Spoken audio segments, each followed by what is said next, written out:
নমস্কার বন্ধুরা, জ্ঞানামৃত মোটিভেশনাল চ্যানেলে আপনাদের সকলকে জানাই সাদর আমন্ত্রণ।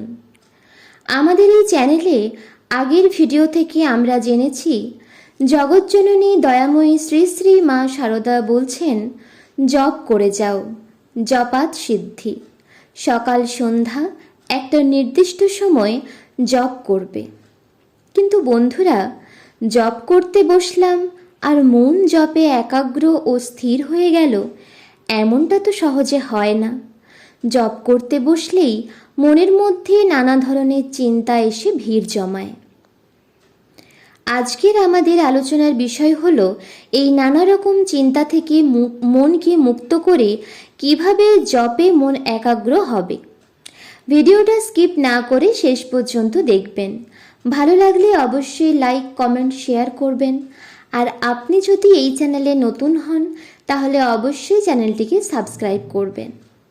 তাহলে চলুন দয়াময়ী মায়ের শ্রীচরণে প্রণাম জানিয়ে আজকের ভিডিওটা শুরু করি। কোনো একদিন এক ভক্ত এসে স্বামী ভূতেশানন্দজিকে বললেন, মহারাজ, আমার মনে জপ নিয়ে কয়েকটি প্রশ্ন আছে। সেই প্রশ্নগুলির উত্তর পাবার আশায় আমার আপনার কাছে আসা। যদি আপনি দয়া করে আমার প্রশ্নগুলির উত্তর দেন তাহলে আমি খুবই উপকৃত হব। দয়া করুন মহারাজ। স্বামী ভূতেশানন্দজি তখন ওই ভক্তকে বললেন, ঠিক আছে, তোমার সব প্রশ্নের উত্তর আমি দেব, তুমি একে একে প্রশ্ন করো। তখন এই ভক্ত স্বামী ভূতেশানন্দজিকে প্রশ্ন করলেন, মহারাজ, জপ করতে বসলেই নানা দিকে নানা চিন্তা এসে মনের মধ্যে ভিড় জমায়। এইসব চিন্তা থেকে মনকে মুক্ত করব কি করে? এর কি কোনো উপায় আছে? মহারাজ বললেন, দেখো, ওটা তো মনের কাজ। মনের কাজ তো বন্ধ করতে পারবে না। মন তো তার কাজ সবসময় করতেই থাকবে। আমাদেরকে যেটা করতে হবে তা হলো চেষ্টা ও অভ্যাস। তোমার চেষ্টা ও অভ্যাস তোমাকে সাহায্য করবে। একটা কথা সবসময় মনে রাখবে, যে দিন চলে যায় তা আর শত চেষ্টা করলেও ফেরানো যায় না। ভেবে দেখো একবার যে এক একটা দিনের কত মূল্য। নিজেকে প্রশ্ন করো, রোজ একটা করে দিন চলে যাচ্ছে আর আমি কি করছি? সময়টাকে নষ্ট না করে সময়কে ঠিকমতো কাজে লাগাও। ভক্তটি তারপর তার দ্বিতীয় প্রশ্ন করলেন, মহারাজ, সংখ্যা রেখে জপ করা এবং সংখ্যা না রেখে জপ করার মধ্যে কি কোনো গুণগত পার্থক্য আছে?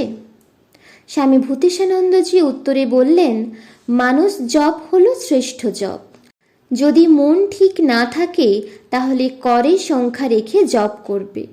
মনে মনে জপ করা সব থেকে ভালো।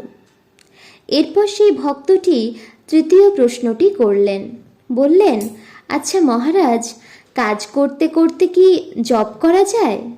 মহারাজ ভূতেশানন্দজি বললেন, অবশ্যই করতে পারো, কিন্তু মনে রাখতে হবে তোমার ওই জপ যেন কাজের প্রতিবন্ধক না হয়। যেমন তুমি উনুনে দুধ জাল দিতে বসিয়ে জপ করতে ব্যস্ত, এদিকে দুধ উথলে পড়ে গেল, তা যেন না হয়। ভক্তটি এবার মহারাজকে চতুর্থ প্রশ্নটি করলেন, কাজ করতে করতে জপ করাটা তো যান্ত্রিক হবে, তাই না? স্বামী ভূতেশানন্দজি বললেন, প্রথম প্রথম হয়তো তাই হবে, কিন্তু একসময় তার মধ্যে আন্তরিকতা আনতে হবে।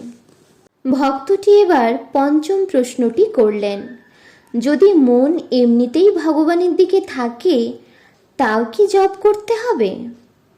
মহারাজ একটু মুচকি হেসে বললেন, যার মন স্বভাবতই ভগবানে থাকে তার আর জপের দরকার নেই, কারণ জপের তো উদ্দেশ্যই হলো ভগবান বা ঈশ্বরে মনকে স্থির রাখা।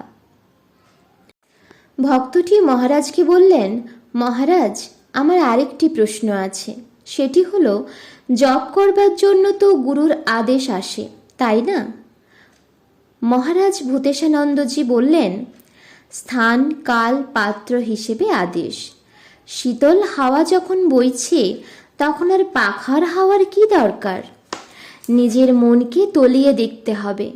মন যে পরিমাণ ভগবানে যাবে সেই পরিমাণ বিষয় তৃষ্ণা দূর হবে। ভগবান সম্বন্ধে সন্দেহ তত দূর হবে এবং মন তার চিন্তায় পূর্ণ থাকবে।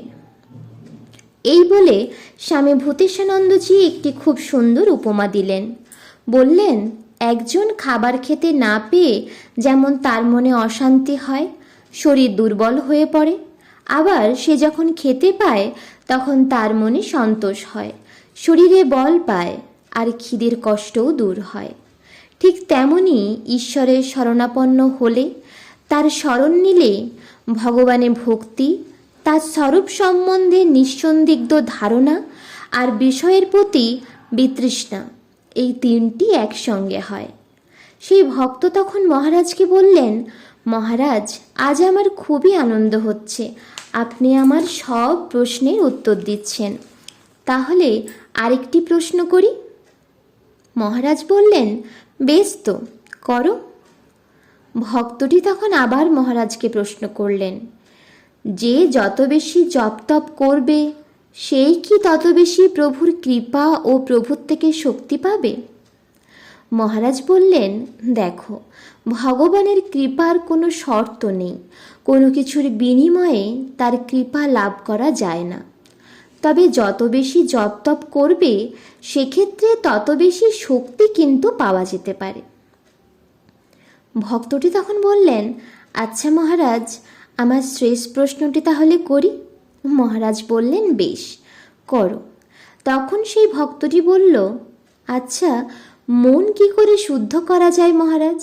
মহারাজ বললেন, দেখো, জপ, ধ্যান, সৎসঙ্গ, সৎ গ্রন্থ পাঠ এসব করলে মন ধীরে ধীরে শুদ্ধ হয়। আশা করছি আজকের ভিডিওটা আপনাদের ভালো লেগেছে। ভালো লেগে থাকলে অবশ্যই কমেন্টে আপনাদের মতামত আমাকে জানাবেন। আপনাদের মতামত আমাকে নিত্য নতুন ভিডিও বানাতে উৎসাহিত করে। জয় ঠাকুর, জয় শ্রী শ্রী সারদা মায়ের জয়, জয় স্বামীজি।